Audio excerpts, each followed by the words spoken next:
স্বরাষ্ট্রমন্ত্রী বলেছিলেন mob culture বন্ধ, কিন্তু আসলে কি বন্ধ হয়েছে? না, বন্ধ হয়নি।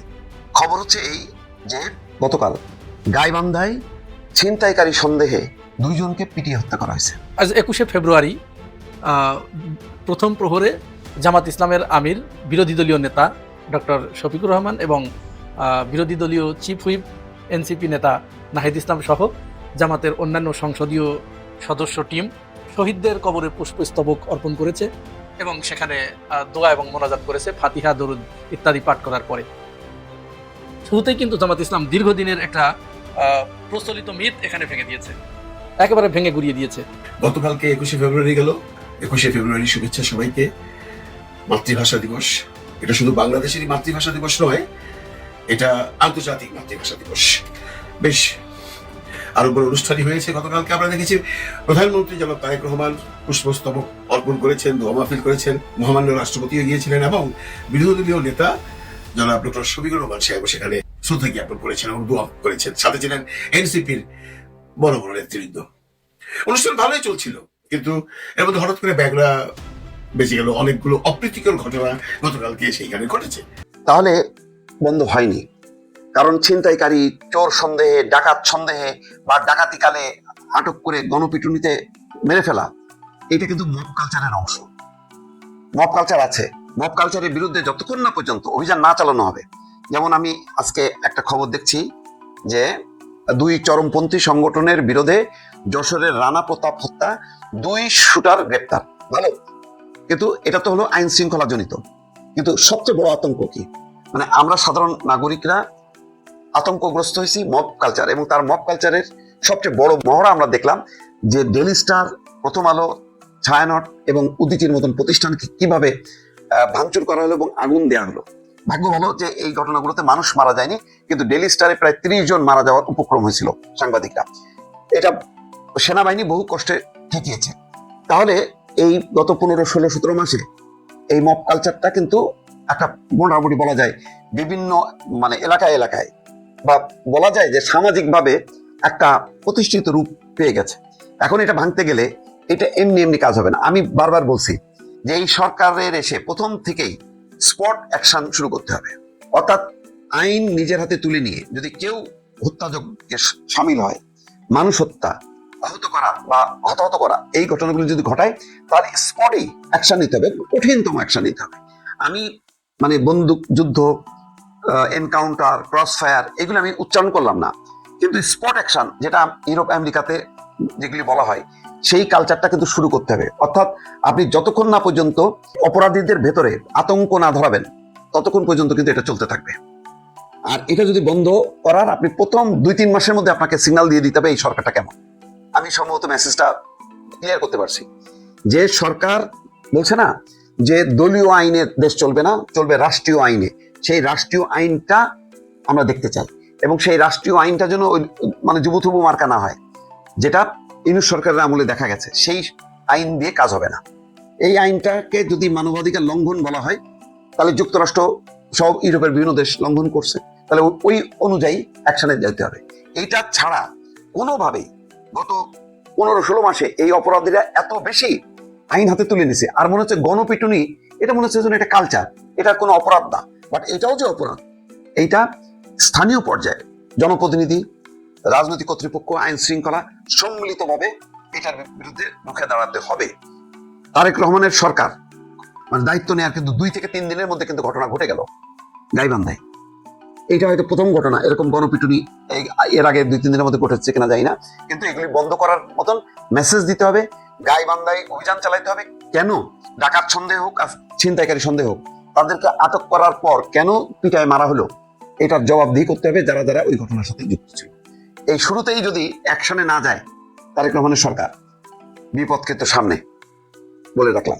আজ 21শে ফেব্রুয়ারি প্রথম প্রহরে জামাত ইসলামের আমির, বিরোধী দলীয় নেতা ডক্টর শফিকুর রহমান এবং বিরোধী দলীয় চিফ হুইপ এনসিপি নেতা নাহিদ ইসলাম সহ জামাতের অন্যান্য সংসদীয় সদস্য টিম শহীদদের কবরে পুষ্পস্তবক অর্পণ করেছে এবং সেখানে দোয়া এবং মোনাজাত করেছে, ফাতিহা, দরুদ ইত্যাদি পাঠ করার পরে।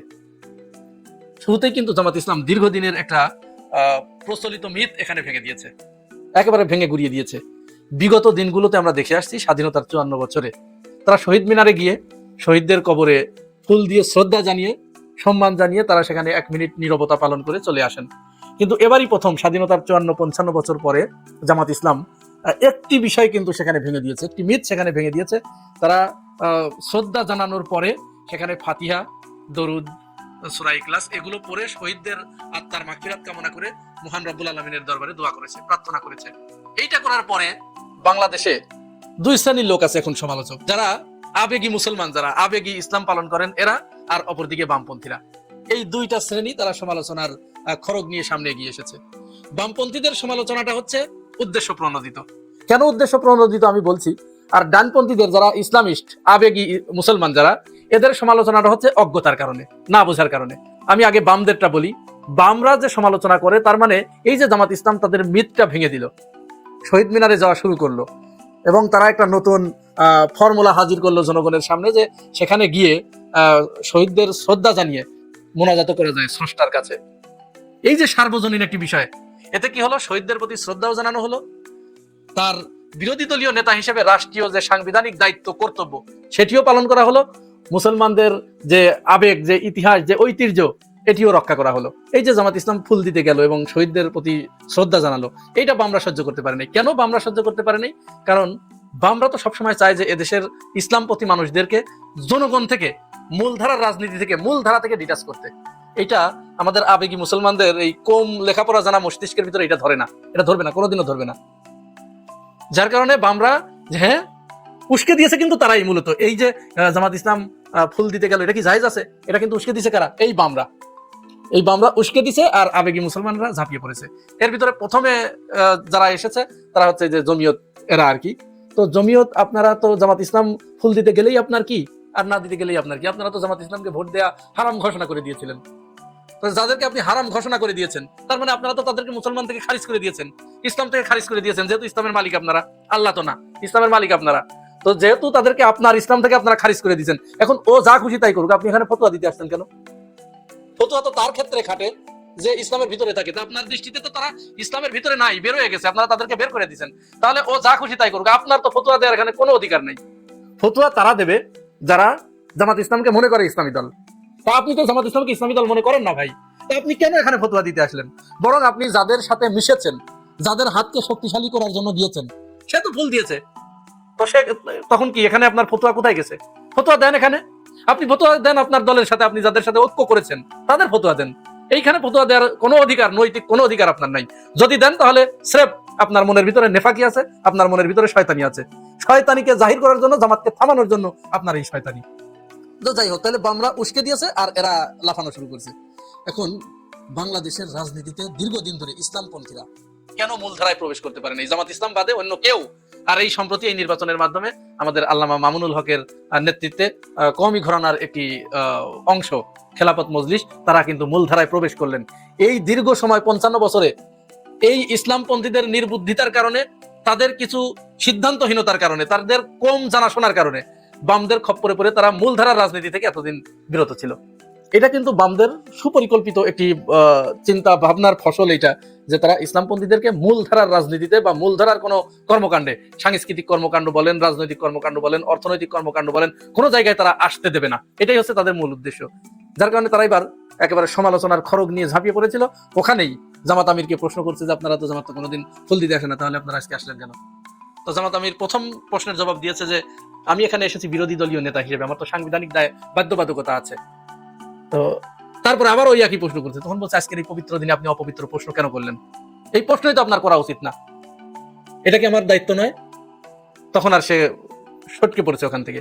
তো মূলত এরা হচ্ছে বিতর্ক উস্কে দেওয়ার জন্য, জামাতকে কোণঠাসা করার জন্য, ইসলামপন্থীদেরকে কোণঠাসা করার জন্য এরা সবসময় চিন্তা ভাবনা করে কোনটা দিয়ে এদেরকে ঘায়ল করা যায়। এরা আজকে ঢাকার শহরে এই যে জামাত যে মোনাজাত করেছে না, এইটার কারণে আজকে জামাতকে ঢাকার শহরে বাংলাদেশের সমস্ত গরুর দুধ নিয়ে এসে পবিত্র করে ফেলতো, ধুই আর জামাতকে নাস্তানাবুদ করে ফেলতো, যদি না তারেক রহমানও ঠিক ওই একই কাজ করতো। কারণ তারেক রহমান প্রধানমন্ত্রী, সেও কিন্তু ফুল দেওয়ার পরে মোনাজাত করেছে। এইটার কারণে ওদের মুখটা আপাতত বন্ধ হয়েছে। তাহলে আপনারা কি বুঝতে পারছেন আমার যারা ইসলামপন্থী ভাইয়েরা, খেলা কোন জায়গায় চলছে? আবেগ দিয়ে সবকিছু বিচার করলে হবে না। আর তারপরে সবচেয়ে বড় কথা, এটা তো ইবাদত না, এটা হচ্ছে রাষ্ট্রীয় দায়িত্ব। রাষ্ট্রীয় যে দায়িত্ব 55 বছর ধরে, শুধু 55 বছর না, দীর্ঘদিন ধরে এই বাংলাদেশের রাজনীতিতে, সংস্কৃতিতে যে রাষ্ট্রীয় কালচারটা তৈরি হয়েছে, এটা কি আপনি ভেঙে দিতে পারবেন? আপনি ক্ষমতায় গেলেও এটা ভাঙতে পারবেন না। আপনি ক্ষমতায় গেলেন, ক্ষমতায় যাওয়ার পরে আপনি 21শে ফেব্রুয়ারিতে শহীদ মিনারে গিয়ে আপনি শহীদদেরকে শ্রদ্ধা জানালেন না, তারপরের দিন আপনাকে ক্ষমতা থেকে নামিয়ে ফেলবে। শুধু বাংলাদেশের লোক না, বাংলাদেশ এবং ইন্টারন্যাশনাল সমস্ত মিডিয়া মিলে আপনাকে এই রাষ্ট্রে থাকতেই দেবেন একটা সেকেন্ডের জন্য না। এটা আপনাকে বুঝতে হবে। আমার সকালের ভিডিওতে অনেক ভাই এসে মন্তব্য করেছেন যে জামাত ইসলাম যে এই যে ফুল দিতে গেল, এটা কি জায়েজ? ভাই, আপনি না জায়েজের কি দেখলেন? এখানে না জায়েজের আপনি কি দেখলেন? এটা যে না জায়েজ কোন জায়গায় কোন ধর্মীয় গ্রন্থে লেখা আছে? আর আপনি জায়েজ না জায়েজ খুঁজবেন হচ্ছে ইবাদতের ক্ষেত্রে। এটা তো ইবাদত না ভাই, এটা তো রাষ্ট্রীয় দায়িত্ব। এই ডক্টর শফিকুর রহমান যদি আজকে তিনি ওই শহীদ মিনারে না যেতেন, বলেন তো কি অবস্থা হতো? সাংবিধানিক দায়িত্ব অবহেলার কারণে, সংবিধান অস্বীকৃতির দায়ে তাকে আগামীকাল থেকেই তাকে বিচারের কাঠগড়ায় দাঁড় করানো হতো। এগুলো কি আপনারা বোঝেন ভাই? এগুলো বুঝতে হবে। রাষ্ট্র সম্পর্কে আপনারা আরো পড়ালেখা করতে হবে। এই যে আপনারা আবেগী হয়ে গেছেন না, যে জামাত ইসলাম কেন ক্ষমতায় আসে না, এই বিষয়গুলো মীমাংসা না করে, এই বিষয়গুলো আপনারা সেটেল না করে আপনারা চান জামাত ইসলাম ক্ষমতায় আসবে, জনগণ আপনাদের মেনে নেবে? আপনি রাষ্ট্র ক্ষমতায় অধিষ্ঠিত হবার পরেও আপনি যদি 16ই ডিসেম্বর 21শে ফেব্রুয়ারি এইগুলোতে যে রাষ্ট্রীয় আচার আছে এইগুলো যদি পালন না করেন, এদেশের জনগণ, শুধু আপনারা কয়জন ছাড়া এদেশের জনগণ কেউ আপনাদের মেনে নেবে না, কেউ না। কারণ এটা বাংলাদেশের জনগণের একেবারে নারী নক্ষত্রের ভিতরে এটা ঢুকে পড়েছে। আর সবচেয়ে বড় কথা, আপনি এটা ইবাদত হিসেবে কেন নিচ্ছেন? এখানে তো না জায়েজ জায়েজের কোনো প্রশ্নই আসবে না। সুতরাং আপনারা ওই বামপন্থীদের প্ররোচনায় গা না ভাসিয়ে নিজেদেরকে যদি রাজনীতির মূল ধারায় প্রবিষ্ট করাতে চান, অর্থনীতির মূল ধারায় প্রবিষ্ট করাতে চান, সংস্কৃতির মূল ধারায় প্রবিষ্ট করাতে চান, তাহলে আপনাদের এখনো অনেক পথ পাড়ি দিতে হবে, অনেক পথ পাড়ি দিতে হবে, অনেক গোরামি আপনাদেরকে পরিত্যাগ করতে হবে। আপনাদেরকে দেশের মানুষের পালস বুঝতে হবে। আপনি শহীদ মিনারে যান না, কিন্তু আপনার আশেপাশে হাজার হাজার মানুষ শহীদ মিনারে যায়, তার মানে আপনি যে যান না, ওই হাজার হাজার মানুষের বিপক্ষে আপনি কাজ করলেন। আর আপনি ব্যক্তিগতভাবে যখন যাবেন না, তখন কোনো ফ্যাক্টর না, কোনো কিছুই না, কেউ কিছু বলবে না, আপনার পছন্দ হলো না, গেলেন না। কিন্তু আপনি যখন একটা পর্যায়ে চলে যাবেন, মনে করেন আপনাকে একটা জেলার ডিসি বানানো হলো, আপনি তো বিশাল ইসলামিস্ট, ডিসি হয়ে 21শে ফেব্রুয়ারি এবং 16ই ডিসেম্বরের ডিসির যে কাজ, এইগুলো যদি আপনি না করেন ধর্মের দোহাই দিয়ে, আপনার আর ডিসিগিরি করা আসবে না, আপনার দায়িত্ব ওই দিনই শেষ হয়ে যাবে। অতএব জামাত আমির যে কাজটি করেছেন, ন্যায়োচিত কাজ করেছেন, এটি হচ্ছে বাংলাদেশের মূলধারার কাজ। তিনি একদম সঠিক কাজ করেছেন, কোনো ভুল করেন নাই। গতকালকে 21শে ফেব্রুয়ারি গেল। 21শে ফেব্রুয়ারি শুভেচ্ছা সবাইকে। মাতৃভাষা দিবস, এটা শুধু বাংলাদেশেরই মাতৃভাষা দিবস নয়, এটা আন্তর্জাতিক মাতৃভাষা দিবস। বেশ আরো বড় অনুষ্ঠানই হয়েছে। গতকালকে আমরা দেখেছি প্রধানমন্ত্রী জনাব তারেক রহমান পুষ্পস্তবক অর্পণ করেছেন, দোয়া মাহফিল করেছেন, মহামান্য রাষ্ট্রপতিও গিয়েছিলেন এবং বিরোধী দলীয় নেতা জনাব ডক্টর শফিকুর রহমান সাহেব সেখানে শ্রদ্ধা জ্ঞাপন করেছেন এবং দোয়া করেছেন। সাথে ছিলেন এনসিপির বড় বড় নেতৃবৃন্দ। অনুষ্ঠান ভালোই চলছিল, কিন্তু এর মধ্যে হঠাৎ করে ব্যাগরা বেঁচে গেল। অনেকগুলো অপ্রীতিকর ঘটনা গতকালকে সেইখানে ঘটেছে। আপনারা হয়তো এতক্ষণে দেখে ফেলেছেন। সেটা প্রথম হয়েছে, জাতীয় পার্টি যারা এসেছিলেন পুষ্পস্তবক অর্পণ করতে, তাদেরকে সেখানে বাধা দেওয়া হয়েছে, ভুয়া ভুয়া ভুয়া ভুয়া বলে তাদেরকে সেখান থেকে বিতাড়িত করা হয়েছে। তাদের ব্যানার পোস্টার সব ছুঁড়ে ফেলা হয়েছে, তারা একসময় সেখান থেকে চলে যেতে বাধ্য হয়েছে। তারপর রুবিন ফারহানা, মাননীয় সংসদ সদস্য, স্বতন্ত্র পার্টি থেকে হয়েছে। রুবিন ফারহানাকে আপনারা চেনেন সবাই। রুবিন ফারহানা বিএনপির নেত্রী ছিলেন এবং ওই সময় উনি কি কি করেছেন সেটাও আপনারা জানেন। সেই পুরনো কাসন দিয়ে ঘাটতে চাই না। রুবিন ফারহানা একমাত্র নেত্রী ছিল যখন বিএনপির পক্ষে কোনো মানুষ কথা বলতো না, তখন এই রুবিন ফারহানা সংসদ কাঁপিয়েছে, দেশ কাঁপিয়েছে। সেই রুবিন ফারহানাকে যাচ্ছেভাবে অপমান করা হয়েছে। আমি সেই প্রসঙ্গে পরে আসছি। রুবিন ফারহানার প্রসঙ্গে আসবার আগে আমরা বর্তমান প্রধানমন্ত্রী সম্পর্কে একটু আলোচনা করে নিই, তাহলে ওই আলোচনায় যেতে আমাদের জন্য সুবিধাজনক হবে। দেখুন, তারেক রহমান সাহেব মাত্র 3 দিন হয় সরকার গঠন করেছেন, সরকার হিসেবে রাষ্ট্রের দায়িত্ব নিয়েছেন এবং কিছু কিছু ছোট ছোট ঘটনা উনি ঘটাচ্ছেন, যেগুলো বাংলাদেশের ইতিহাসে বিরল ঘটনা। এগুলোর প্রশংসা করতেই হবে। যেমনটি ধরুন, উনি গাড়ির বহর ছাড়া রাস্তায় যাচ্ছেন, কোনো যানজট করতে দিচ্ছেন না। এটা ব্যাপারে আগে আলোচনা করেছি, এটা অবভিয়াসলি একটা প্রশংসার ব্যাপার। দ্বিতীয়ত, উনি শনিবার দিন অফিস করতে চান।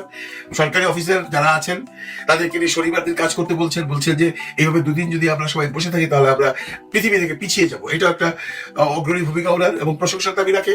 তৃতীয়ত, উনি যেহেতু প্রধানমন্ত্রীর কার্যালয়ে সমস্ত মন্ত্রীদেরকে এসে মিটিং করতে গেলে যে যানজটের পরিস্থিতি সৃষ্টি হয়, এই জন্য উনি সেটাকে উপেক্ষা করে উনি নিজে সচিবালয়ে চলে যাবেন, যেখানে বাংলাদেশের সমস্ত মন্ত্রী মহোদয়রা বসেন। সেখানে উনি গিয়ে তার কার্যাদি সম্পাদন করবেন। উনি প্রধানমন্ত্রীর কার্যালয়ে সেই অনুষ্ঠানগুলো করতে চাচ্ছেন না, যাতে এতগুলো মন্ত্রী, প্রায় 49 জন মন্ত্রী, উপমন্ত্রী যখন আসবে গাড়ির বহর নিয়ে, তখন এটা যানজটের সৃষ্টি হবে। এটাও একটা মহৎ উদ্যোগ। কিন্তু তারেক রহমান সাহেব এই সমস্ত উদ্যোগ যে নিতে যাচ্ছেন, এর জন্য যখন উনি প্রশংসাগুলো পাচ্ছেন, তখন পাশাপাশি কিছু কিছু ঘটনার জন্য উনি বেশ নিন্দনীয় হচ্ছেন। এই যে ধরুন রুমিন ফারহানার কথাই বলি, রুমিন ফারহানা গিয়েছিলেন পুষ্পস্তবক অর্পণ করতে। সেখানে উনি যাচ্ছেতে অপমানিত বোধ করে এবং ওনাকে যাচ্ছেতে এভাবে অপমানিত করে ওখান থেকে বিতাড়িত করেছে বিএনপির ছেলেপেলেরা। বিএনপির ছেলেপেলেরা করেছে, এটা উনি বলেছেন, আমার কথা নয়। এই যে ঘটনাটা ঘটলো, এটা অত্যন্ত নিন্দনীয়, অত্যন্ত নিন্দনীয়। কারণ রুমিন ফারহানা হোক আর যেই হোক, সে গেছে সংসদ সদস্য হিসেবে পুষ্পস্তবক অর্পণ করতে শহীদ মিনারে। ওখানে তাকে বাধা দেওয়াটা কতটুকু সমীচীন হয়েছে, সেই বিচারের ভার আপনাদেরই দিলাম। আপনারা প্রথমে দেখুন তাকে কিভাবে অপমানিত করা হয়েছে, সেইটার একটা ভিডিও দৃশ্য।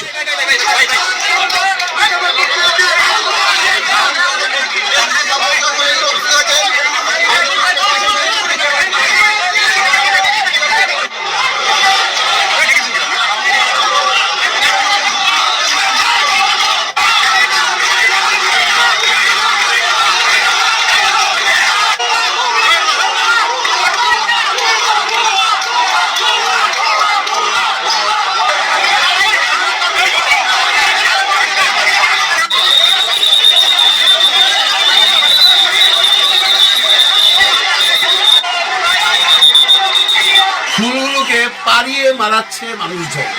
আহারে বাংলাদেশ, শহীদ মিনারে ফুলগুলোকে পাড়িয়ে মারাচ্ছে মানুষজন। এর চেয়ে দুঃখের ব্যাপার আর কি হতে পারে? দেখুন, এটা যে বিএনপির ছেলেপেলেরা করেছে, সেটা রুমিন ফারহানা নিজে একটা ইন্টারভিউ বলেছে, এবং এর পরপরই উনি একটা ইন্টারভিউ দিয়েছেন। উনি বলতে চেয়েছেন যে এখানে তাকে অপমানিত করবার জন্য তার এলাকার যে বিএনপির নেতৃবৃন্দ আছে তারা এখানে সমবেত হয়েছে। উনি কাউকে কাউকে চিনেছেন এবং উনি বলেছেন সাংবাদিকদের যে আমি মামলা করেছি এবং এটা পুলিশের দায়িত্ব সিসিটিভি ফুটেজ দেখে তাদের ধরার জন্য। রুমিন ফারহানা সেই ইন্টারভিউর কিছু একটা অংশ আমি আপনাদের দেখাচ্ছি, যেখানে রুমিন ফারহানা কাকে দোষারোপ করছে এবং কে এর জন্য দায়ী। দেখুন। নির্বাচিত সংসদ সদস্য হিসেবে, কিন্তু আনফরচুনেটলি দেখা গেল বিএনপির কিছু লোক তারা সেখানে রীতিমতো হামলা চালায়, আমার নেতা কর্মীদের উপরে হামলা চালায়, আমাকে এক পাশে মানে ধাক্কা দিয়ে ফেলে দেওয়ার মতন অবস্থা তৈরি হয়।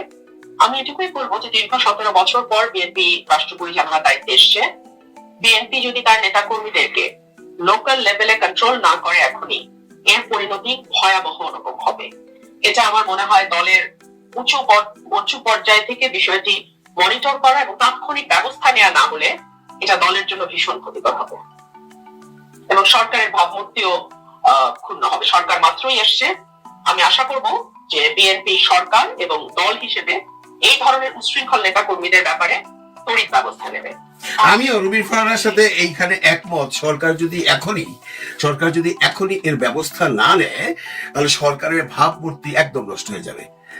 সরকার এই যে প্রচেষ্টা চালাচ্ছে, তারেক রহমান সাহেব আমাদের মাননীয় প্রধানমন্ত্রী এই যে বিভিন্ন রকম উদ্যোগ নিচ্ছেন, আমি যে ক্রিয়াকর্মগুলোর কথা বললাম এতক্ষণ, এগুলো সব ধামাচাপা পড়ে যাবে, মানে কালো মেঘের নিচে পড়ে যাবে সব, যদি এখনই তারেক রহমান সাহেব এই সমস্ত উচ্ছৃঙ্খল নেতা কর্মীদেরকে কন্ট্রোল করতে না পারেন। শুধু নেতা কর্মীর কথা কেন বলবো বন্ধুরা, এখানে পাশাপাশি একটি কথা এসেই যায়, যে কথাটা আজকে বাংলাদেশে পুরোপুরি ভাইরাল, যে মাননীয় সড়ক পরিবহন মন্ত্রী, না উনি শুধু সড়ক পরিবহন মন্ত্রী নন, উনি সড়ক পরিবহন মন্ত্রী, যোগাযোগ মন্ত্রী, উনি নৌ পরিবহন মন্ত্রী, উনি রেল মন্ত্রী, জনাব শেখ রবিউল ইসলাম রবি। উনি যে কথাটা বলেছেন এটা ভাইরাল হয়েছে, এটা আপনারা সবাই জানেন, এটা নিয়ে আমি কোনো কথা বলতে চাই না। চাঁদাবাজিকে যদি উনি লিগালাইজ করতে যান, তাহলে আমার মনে হয় ওনার মন্ত্রিত্ব হয়তো থাকবে না। যদিও মন্ত্রী মহল থেকে অলরেডি এটার কমপ্লেন বা এটার দ্বিমত ভাষা পরিভাষা বলে দিয়েছেন এডি সাহেব, যে না, চাঁদাবাজি কোনোভাবেই মেনে নেওয়া যাবে না। এইগুলো কি তারেক রহমান সাহেবের কাছে নোটিস হয় কিনা, ওনার কানে যায় কিনা? উনি তো আমাদের মতো এরকম সারাদিন ইউটিউব নিয়ে আর ফেসবুক নিয়ে বসে থাকেন না। ওনার কানে যদি যায়, তাহলে আমার মনে হয় রবিউল ইসলাম রবি এই যে প্রথম জীবনে সংসদে আসলো এবং মন্ত্রী হলেন, হয়তো ওনার মন্ত্রিত্বটা রাখতে পারবেন। এরকম আওয়াজ চারিদিক থেকে উঠছে যে এমন একটি কথা উনি বলে ফেলেছেন যে চাঁদাবাজ হয় সমঝোতার মাধ্যমে। এটার ব্যাখ্যা দিতে গেলে অনেক কিছু দিতে হয়। সমঝোতার চাঁদা যেটা হয় আমরা সবাই জানি। যেমন আমি কোনো একটা সংগঠনের মেম্বার, আমি সেখানে মাসিক চাঁদা দিই, বাংলাদেশ চলচ্চিত্র পরিচালক সমিতিতে দিই, অমুক জায়গায় দিই তমুক জায়গায় দিই আমি মেম্বার, সেটা আমার একটা রসিদ থাকে, সেটা হলো সমঝোতার চাঁদাবাজি। আর আপনি যেটা বলছেন যে রাস্তায় টাকা নিয়ে যায়, এটা সমঝোতার চাঁদাবাজি নয় মাননীয় মন্ত্রী মহোদয়। আপনি একজন মন্ত্রী হয়েছেন, আপনাকে অনেক হিসেব করে কথা বলতে হবে। আপনি যদি এই ধরনের হিসেবে কথা বলেন, আপনার গতি থাকবে না। তারেক রহমান সাহেবের এই দিকে পুরোপুরি দৃষ্টি নিবন্ধন করা উচিত, যে শুধুমাত্র আমি এই সমস্ত ক্রিয়াকর্ম করছি, দেশের জন্য এত কিছু করছি, নিজে গাড়িতে কোনো প্রটোকল নিচ্ছি না, আমি শনিবারে অফিস করছি, আমি এইটা করছি ওইটা করছি, এগুলো করলে তারপর আপনি যে প্রশংসাটা পাবেন, সাথে সাথেই এই সমস্ত কর্মকাণ্ডের জন্য আপনার সমস্ত প্রশংসা ধূলিসাৎ হয়ে যাবে। আপনাকে সেই দিকে খেয়াল রাখতে হবে। আমরা একটা সুন্দর রাষ্ট্র চাই, আমরা এই মব সংস্কৃতি চাই না। সেই মব কিন্তু আজকেও হয়ে গেল, যে মব মব মব মব করে আমরা চিল্লাচিল্লি করেছি যে এটা রব, এটা মব, এটা না, এটা মব না, এটা মব। আজকে যেটা হয়েছে সেটা মব। এবং আপনার মাননীয় স্বরাষ্ট্রমন্ত্রী বলছে কোন রকম মবকে আমরা প্রশ্রয় দেবো না, কিন্তু আজকে তো মব হয়ে গেল। পুলিশ ছিল, রুবিন ফারহানা সুন্দরভাবে বলেছে যে পুলিশ থাকবার পরও পুলিশ এত কিছু করতে পারেনি, কারণ একটা মানে যে দল সরকারে আছে তার দলীয় কর্মীরা যখন কোনো আন্দোলন বা কোনো রকম বিক্ষোভ করে, সেখানে পুলিশদের তেমন ভূমিকা থাকে না। এটা তো সত্যি কথা। রুবিন ফারহানা সেই ইন্টারভিউ এক সময় আমাদের যে সাংবাদিক ছিলেন, উনি ওনাকে প্রশ্ন করেছেন, শুনলাম আপনি নাকি আওয়ামী লীগের এই লোকজনকে নিয়ে এখানে এসেছিলেন। তার উত্তরে রুবিন ফারহানা খুব সুন্দর একটা উত্তর দিয়েছেন, যেটা অলরেডি ভাইরাল বাংলাদেশে। সেটা একটু দেখুন।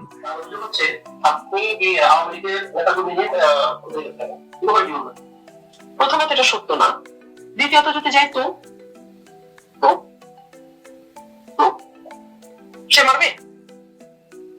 এই এই এই তাহলে এই সরকারের ক্যারেক্টার? প্রথমত এটা সত্য না, দ্বিতীয়ত যদি যাই তো, এই যে দ্বিতীয়ত যদি যাই তো, এই শব্দটা তো তো তো ভাইরাল। কারণ রুবিন ফারহানার মার্কা ছিল হাঁস। আপনারা জানেন হাঁসকে সবাই তুই তুই তুই তুই তো তো তো তো করে রুবিন ফারহানার উত্তরটা দিয়েছে। প্রথম এটা সত্য না, তারপর যদি আমি যাই তো তো তো ভাইরাল। এখানে গিয়ে আপনারা দেখবেন ওনার এই যে এই কন্টেন্টটার নিচে গিয়ে দেখবেন অনেকগুলো কমেন্টস এসছে। এর মধ্যে এই কমেন্টটা হলো সবচেয়ে বেশি পপুলার, এটা নিয়ে অনেকেই মন্তব্য করেছেন, আমি একটু করলাম। এখানে রুবিন ফারহানাকে অনেকেই বিরূপ মন্তব্য করেছেন। ম্যাক্সিমাম মানুষ রুবিন ফারহানাকে সাপোর্ট করেছে, কিন্তু অনেকেই রুবিন ফারহানাকে মনে করিয়ে দিয়েছে, আপনি তো জুলাই সংস্কার পরিষদের সেই শপথটা নিলেন না, আপনি তো বেইমানি করেছেন। আসলে রুবিন ফারহানা এখন কোন জায়গায় আছে? রুবিন ফারহানার একটা পপুলারিটি হয়ে গিয়েছিল এই ইলেকশনের পর, কারণ রুবিন ফারহানাকে বাংলাদেশের ম্যাক্সিমাম মানুষ চেনে অ্যাজ এন পলিটিশিয়ান। উনি অনেক অবদান রেখেছেন বিএনপির জন্য, তারপর বিএনপি থেকে তাকে বের করে দেওয়া হয়েছে বা ওনাকে ছাঁটাই করা হয়েছে। উনি ইলেকশন করেছেন বিএনপির সমর্থক প্রার্থীর জুনায়েদ সাহেব নামে এক ভদ্রলোক, তাকে হারিয়েছেন। উনি হিরোইন হয়ে গেছেন বাংলাদেশে, এখন রাজশাহীতে নেত্রী হিসাবে আগে থেকে পরিচিত ছিলেন, এখন তাকে সবাই অগ্নিকন্যা বলে বলেন। কিন্তু রুবিন ফারহানা এই মুহূর্তে তো কোনো দলেরই না, উনি না বিএনপির, উনি না এই যে সংস্কারপন্থীদের পথে। কারণ উনি যেহেতু ওই জুলাই সংস্কার পরিষদের শপথ নেননি, এর জন্য তাকে অনেক সমালোচনা অনেকে করেছে।